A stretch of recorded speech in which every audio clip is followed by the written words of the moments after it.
Assalamualaikum warahmatullahi wabarakatuh.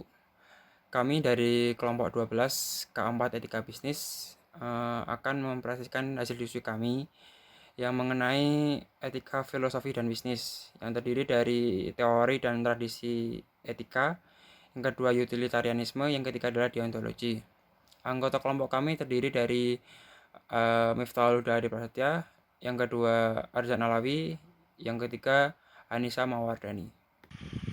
Nah, bagaimana teori dan tradisi etika itu?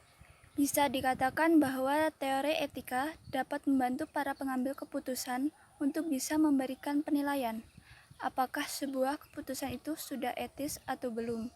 Dengan berdasarkan pada sebuah teori etika, keputusan moral yang dilakukan menjadi lebih beralasan. Dengan kata lain, dengan teori etika, keputusan dijauhkan dari suasana sewenang-wenang dan terhindar dari ketidakpastian hukum dan ketidakpuasan. Selanjutnya, definisi dari etika. Etika adalah sebuah ilmu yang mempelajari bagaimana berperilaku jujur, benar, dan adil.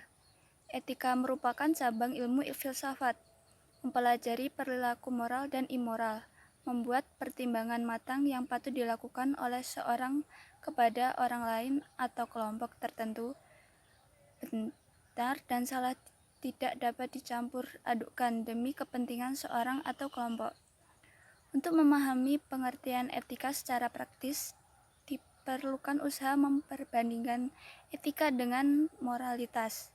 Yang kedua, etika dalam pengertian kedua ini dimengerti sebagai filsafat moral atau ilmu yang membahas dan mengkaji nilai dan norma yang diberikan oleh moralitas dan etika.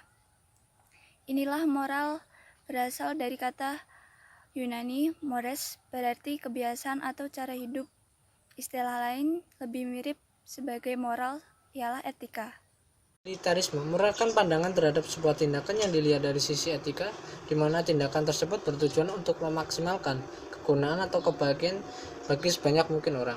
Utilitarisme merupakan bagian dari pergerakan sosial yang mengakibatkan munculnya kapitalis pasar demokratis. Banyak dari aliran ekonomi neoklasik serta bisnis dan manajemen yang melekat di dalamnya berakar pada pemikiran utilitarisme. Paham utilitarisme berangkat dengan keyakinan bahwa kita harus memutuskan apa yang harus dilakukan dengan mempertimbangkan konsekuensi-konsekuensi dari tindakan yang kita ambil. Paham utilitarisme memberitahu bahwa seharusnya kita bertindak dengan cara menghasilkan konsekuensi menyeluruh yang lebih baik daripada alternatif yang kita pertimbangkan. Teori utilitarisme sebagai teori etika kegunaan suatu tindakan ekonomi sesuai sekali dengan prinsip ekonomi. Teori ini cukup jelas dengan dijelaskan melalui teori cost-benefit analysis yang dipakai dalam konteks ekonomi. Manfaat utilitarisme mampu menghitung keuntungan dan kerugian atau kredit dan debit dalam bisnis. Banyak penganut utilitarisme mengusahakan pelaksanaan perhitungan etis ekonomi tersebut. Paham utilitarisme klasik dapat disimpulkan ke dalam 3 pertanyaan. 1. Tindakan harus dinilai benar atau salahnya hanya demi akibat-akibatnya. Hal lain tidak bisa menjadi pertimbangan. Motif manusia tidak penting karena tidak bisa diukur. Berbeda dengan tindakan yang bisa diukur. 2. Dalam mengukur akibat-akibatnya, satu-satunya yang penting hanyalah jumlah kebahagiaan atau ketidakbahagiaan yang dihasilkan. Hal lain tidak relevan. Kesejahteraan setiap orang dianggap sangat pentingnya. Tindakan yang benar adalah yang menghasilkan pemetaan maksimal dari kesenangan di atas kesenangan, di mana kebahagiaan setiap orang dipertimbangkan secara sama-sama pentingnya. Untuk contoh yang berkaitan dengan bisnis, pertimbangkan kasus pekerja anak. Untuk menilai etika pekerja anak, penganut utilitarisme akan menyarankan untuk mempertimbangkan konsekuensi-konsekuensi dari mempekerjakan anak-anak di pabrik. Sangat jelas bahwa praktik ini memiliki banyak konsekuensi yang problematis. Anak-anak yang menderita dari bahaya fisik dan psikologi, mereka tidak akan mendapatkan kesempatan untuk menikmati pendidikan. Gaji yang rendah tidak memungkinkan mereka untuk keluar dari kemiskinan dan sebagainya. Namun semua konsekuensi ini harus dibandingkan dengan semua konsekuensi dari keputusan alternatif. Apa saja konsekuensinya jika anak-anak di daerah miskin tidak ikut dipekerjakan di pabrik-pabrik? Anak ini akan tetap tidak mendapatkan kesempatan untuk menikmati pendidikan. Mereka akan hidup dalam kemiskinan yang makin parah dan mereka akan memiliki uang yang lebih sedikit untuk makan dan menyokong kehidupan keluarga. Dalam banyak kasus, satu-satunya alternatif yang tersedia untuk mendapatkan tambahan penghasilan bagi anak-anak yang tersisihkan untuk bergabung dengan angkatan kerja bisa mencakup tindakan kejahatan atau obat-obatan terlarang dan prostitusi. Terlebih lagi, sebagainya kita tidak hanya mempertimbangkan berbagai konsekuensi bagi anak-anak itu sendiri, tapi juga bagi masyarakat secara keseluruhan.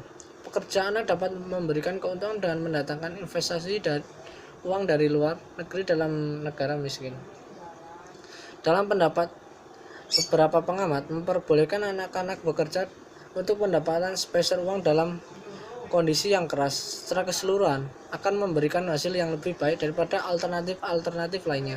Dengan demikian, seorang bisa berpendapat bahwa penganut utilitarisme memiliki pandangan bahwa praktik kerja tersebut diperbolehkan secara etis karena memberikan hasil yang lebih baik daripada alternatif yang lain. Deontologi berasal dari kata Yunani yaitu kewajiban.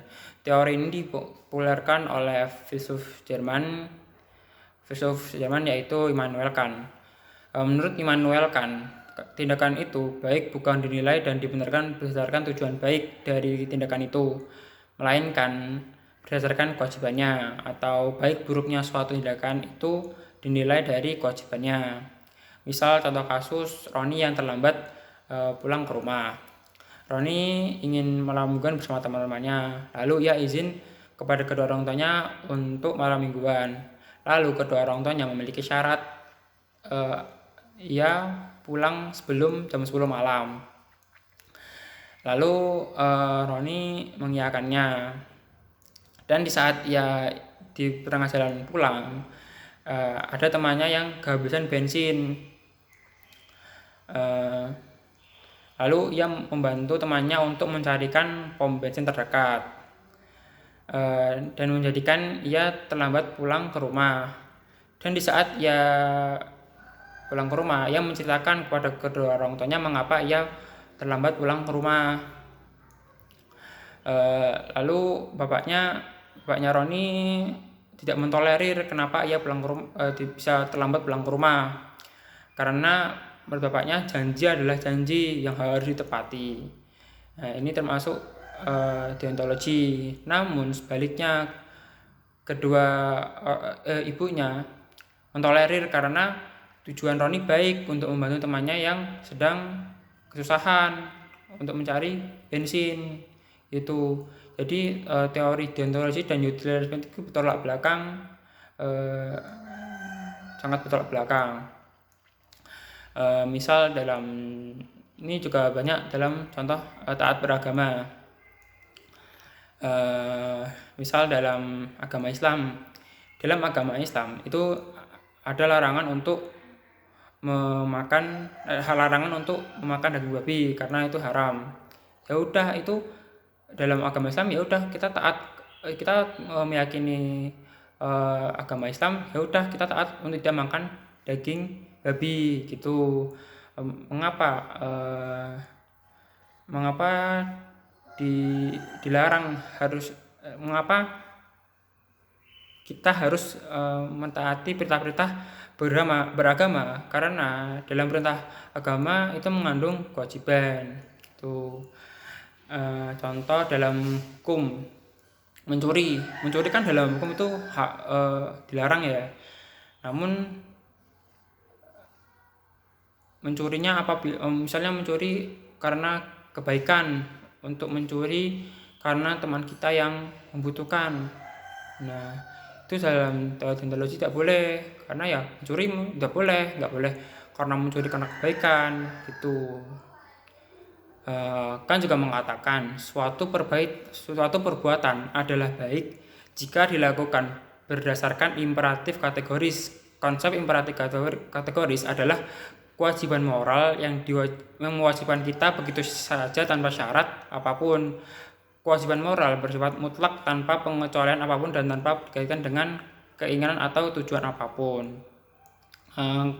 Cara mudahnya itu konsep imperatif kategoris itu yang berasal dari hati nuraninya, berasal dari dirinya sendiri. Misalnya eh,